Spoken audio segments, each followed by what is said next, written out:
Chauhan uncle ने कार्तिक को बताया कि सिटी लाइन हॉस्पिटल खरीद तो लिया है, लेकिन उसमें बड़ी प्रॉब्लम हो गई है।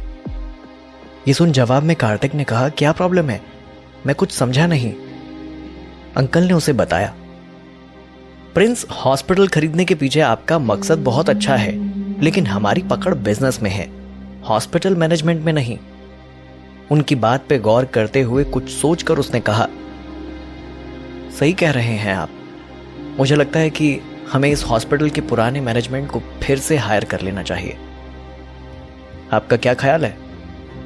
अंकल ने थोड़ा सीरियस होकर कहा, आपने बिल्कुल ठीक कहा प्रिंस, लेकिन मैंने सुना है कि उनका हेड सचिन अरोड़ा अपने उसूलों का पक्का है।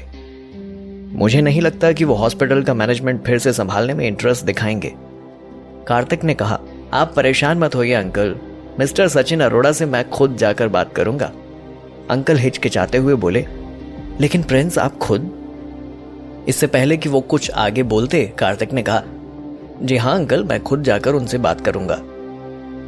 अंकल बोले, सिटी लाइन हॉस्पिटल दिल्ली का सबसे बड़ा हॉस्पिटल है। मैं बस यही चाहता हूं कि अब जब हमारा ब्रांड इससे जुड़ ही चुका है तो इस हॉस्पिटल का ग्राफ गिरना नहीं चाहिए। कार्तिक उनकी बात को बड़ी गौर से सुन रहा था। अंकल ने जो भी बातें उसे बताई उसको बड़ी गंभीरता से समझ रहा था। जी बिल्कुल ऐसा ही होगा, ये बोलकर उसने फोन रख दिया। फोन रखने के बाद भी वो यही सोच रहा था कि वो सचिन अरोड़ा से कैसे बात करेगा। तभी नील की आवाज आई, तुझे आज कॉलेज नहीं जाना? अरे हम ऑलरेडी लेट हो चुके हैं। नील के चेहरे पर आज मस्खरी नहीं दिख रही थी। कार्तिक ने इस बात पर गौर करते हुए कहा, अब तक नाराज है? नील का जवाब आया, मैं कौन होता हूं नाराज होने वाला? आफ्टर ऑल तू इतना बड़ा युवराज है, सॉरी प्रिंस है, डिसीजन मेकर भी तू है, तो अब मैं क्या बोलूं?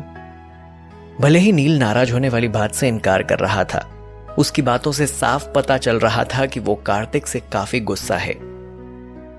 कार्तिक को उसकी ये बात थोड़ी सी चुभी, लेकिन एक स्माइल के साथ उसने उसके कंधे पर हाथ रखा और बोला, कैसी बातें कर रहा है? तू तो मेरा सबसे अच्छा जिगरी यार है, प्लीज ऐसे मत बोल। कार्तिक ने आगे अपनी बात को कंटिन्यू करते हुए कहा, मेरा मकसद है अपने पेरेंट्स की आखिरी शर्त पूरी करना, अपने दम पर डिग्री हासिल करना।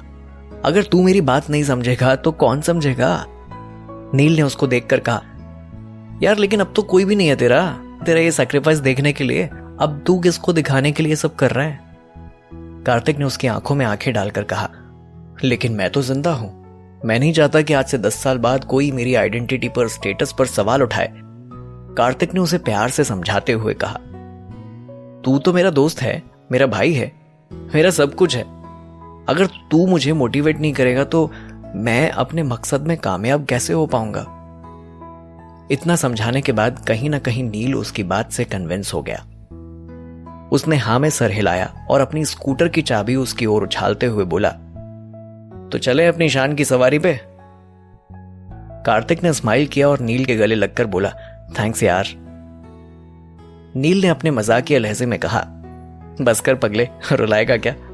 कॉलेज पहुंचकर वो अपनी स्कूटर पार्क कर ही रहे थे, तब पीछे से किसी की आवाज आई, आ गया अपनी औकात में। ये सुन जैसे ही वो पीछे पलटे, उन्होंने देखा कि राहुल अपने दोस्तों के साथ वहां खड़े होकर उनका मजाक उड़ा रहा था। कल रात को तो बहुत हीरो बन रहा था, औकात से ज्यादा बातें कर रहा था। आज क्या हुआ? कहां गई वो तेरी गर्लफ्रेंड, तेरी स्पोर्ट्स कार? कार्तिक नील के साथ उन्हें इग्नोर करते हुए आगे बढ़ने लगा।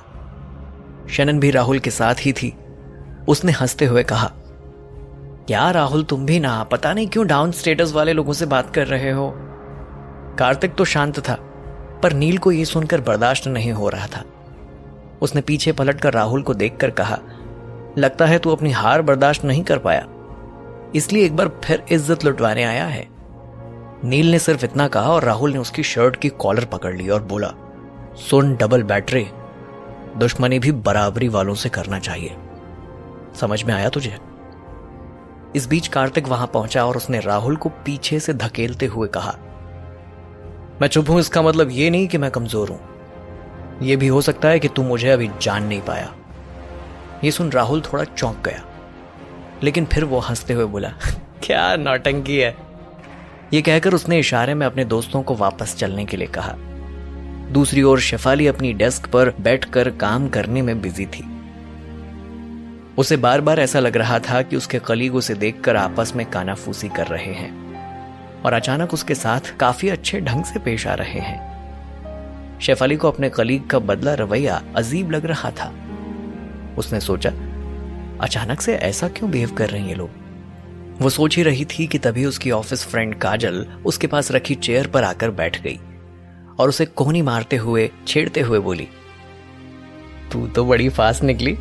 हम यहां उस टाइकून के पैसे गिनते रह गए और तू सीधे उसके घर में पहुंच गई। शेफाली ने हिचकिचाते हुए कहा, तुम क्या कह रही हो? मुझे कुछ समझ नहीं आया। काजल ने मजाकिया लहजे में कहा, बस कर, मुझे कुछ झूठ मत बोल, मुझे सब पता है। कल तू कार्तिक मित्तल के साथ थी और उसके घर भी गई थी, मुझे सब पता है।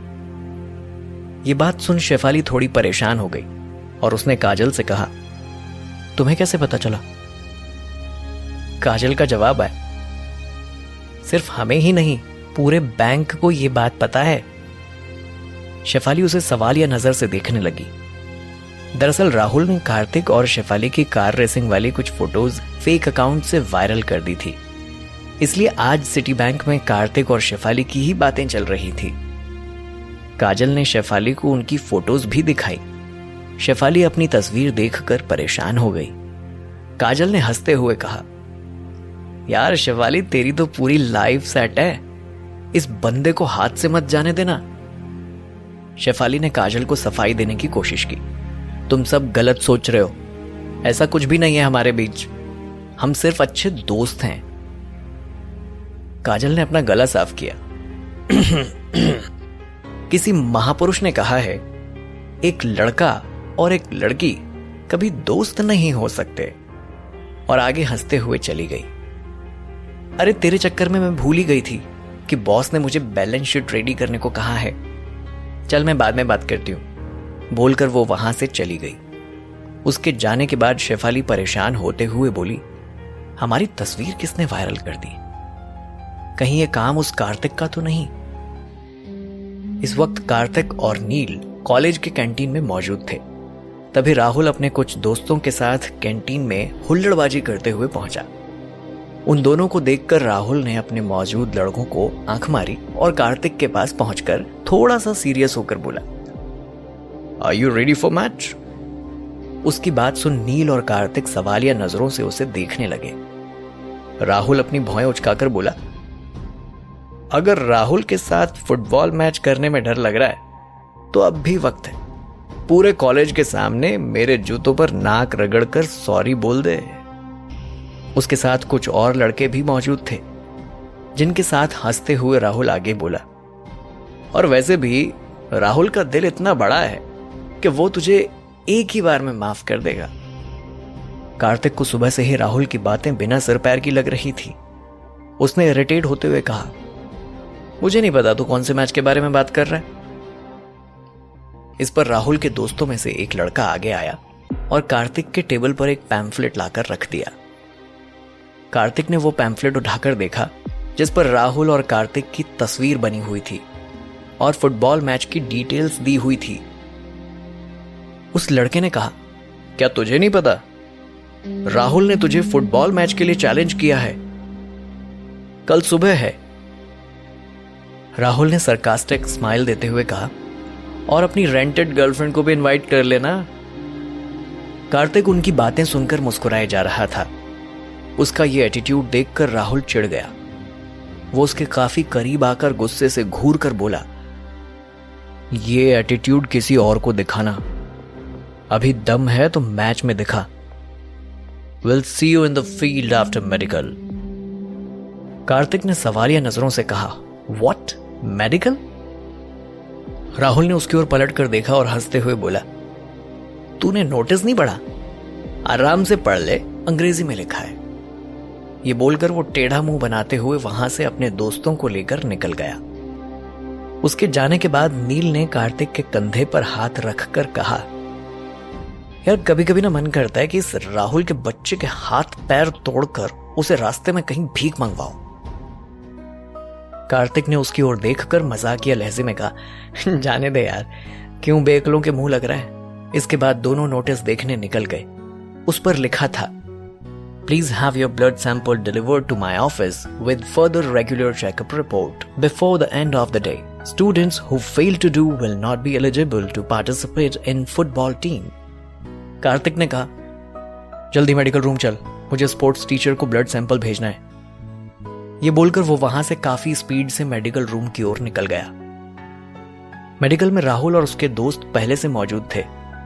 वो वहां किसी प्लान के साथ आए हुए थे। उन्होंने वहां बैठे नर्स से कहा, सर आप पैसे की चिंता बिल्कुल मत कीजिए, बस कार्तिक का ब्लड लेकर हमें दे दीजिए। नर्स ने डरते हुए कहा, अगर किसी को पता चल गया तो मेरी नौकरी जाएगी। राहुल उसकी ओर देखकर बोला, सर किसी को पता चलेगा तब ना, हम किसी को नहीं बताएंगे, ना आप किसी को बताएंगे, और कार्तिक की बातों पर कोई यकीन नहीं करेगा। पैसों की लालच में नर्स कार्तिक का ब्लड सैंपल राहुल को देने के लिए राजी हो गया। इसी बीच कार्तिक नील के साथ मेडिकल रूम पहुंच गया। कार्तिक को सामने देखकर राहुल ने नर्स से कहा, ठीक है सर, मेरा काम तो हो गया। यह बोलकर उसने कार्तिक को घूर कर देखा और वहां से चला गया।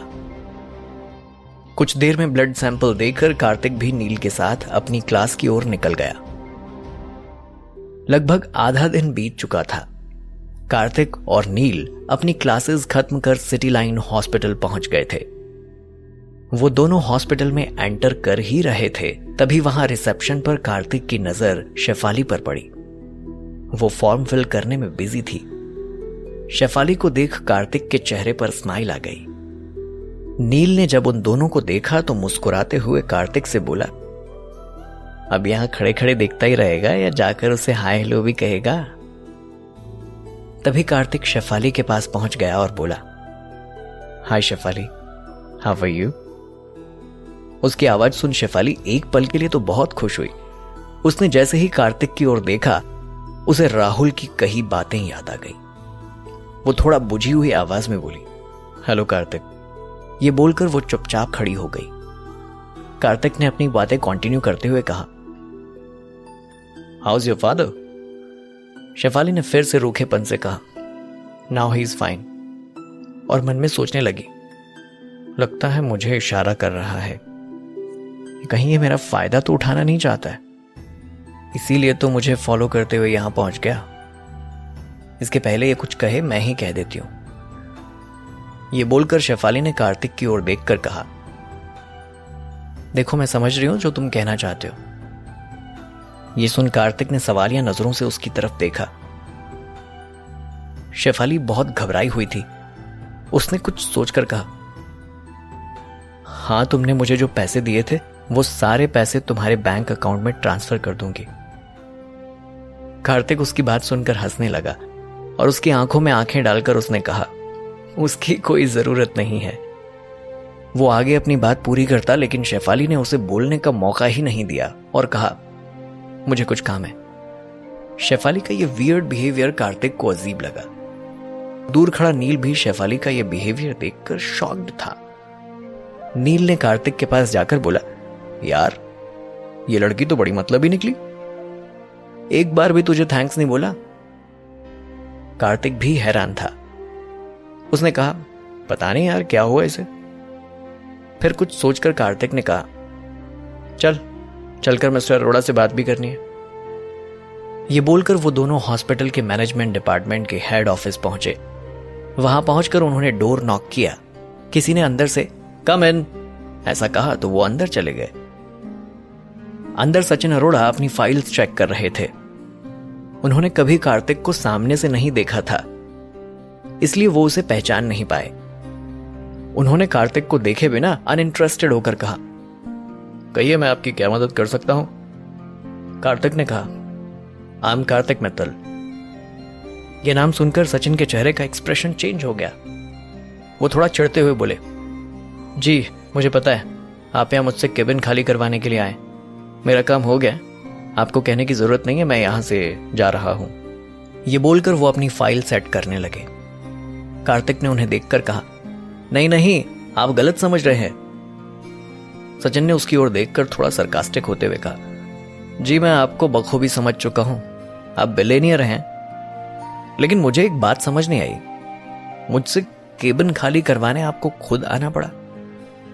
आपके एक फोन कॉल से यह केबिन खाली हो सकता था, फिर आपने खुद यहां आने की जहमत क्यों उठाई मिस्टर मित्तल? कार्तिक ने सीरियस होकर कहा, आप साफ साफ कहिए क्या कहना चाहते हैं। सचिन ने अपनी फाइल सेट कर ली और कार्तिक की ओर देखते हुए कहा, क्या आप सुन पाएंगे जो मैं कहना चाहता हूं?